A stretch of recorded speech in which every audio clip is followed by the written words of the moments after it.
ఏమైంది చెల్లి, ఎందుకు అలాగ ఉన్నావు? నీకు చెప్పాల్సిన పని నాకు లేదు, వెళ్ళు. పొగరు బాగా పెరిగింది. ఏదో డల్గా ఉన్నావు కదా అని వచ్చి అడిగితే డ్రామా చేస్తున్నావు. అవును, నాకు పొగరే, మూసుకొని వెళ్ళు.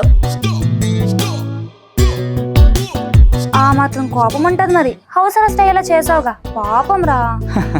అది మాకు ఎప్పుడు ఉన్నదేలే, కానీ ఇందాక సిచ్యువేషన్ మాత్రం నువ్వు బాగా అర్థం చేసుకొని చాలా బాగా హ్యాండిల్ చేసావు. Good, keep it up. అబ్బా సరేలే, ఒకసారి మీ చెల్లి నెంబర్ పెట్టు. చెల్లి నెంబర్ నీకెందుకు? హా, నువ్వు చేసే ఈ పెంట పనులకి ఫ్యూచర్ లో ఎలాగో పగంతా నా మీద తీర్చుకుంటది. అందుకే నేనే ఎలాగోలా మీ చెల్లికి దగ్గర అవుదాం అనుకుంటున్నా. చా, ఏమని దగ్గర అవుతావో? నా ప్లాన్స్ నాకున్నాయిలే, నీకు చెప్పను, నేనే చేస్తా. నువ్వేం చేసినా పర్లేదు, ఇంట్లో దొరకకుండా ఉంటే అదే చాలు. డోంట్ వరీ నాన్న, I will take care of it. ముందు నెంబర్ పెట్టు. సరే సరే.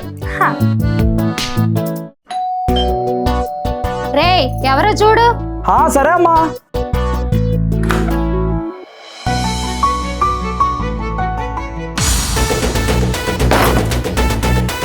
ఏంటి డైరెక్ట్ ఇంటికి వచ్చేసింది? నువ్వేంటి డైరెక్ట్ ఇంటికి వచ్చేసావు? నీకోసం వచ్చా. మా అమ్మ చెల్లి చూసారంటే పెంట అయిపోద్ది. ప్లీజ్ వెళ్ళిపో.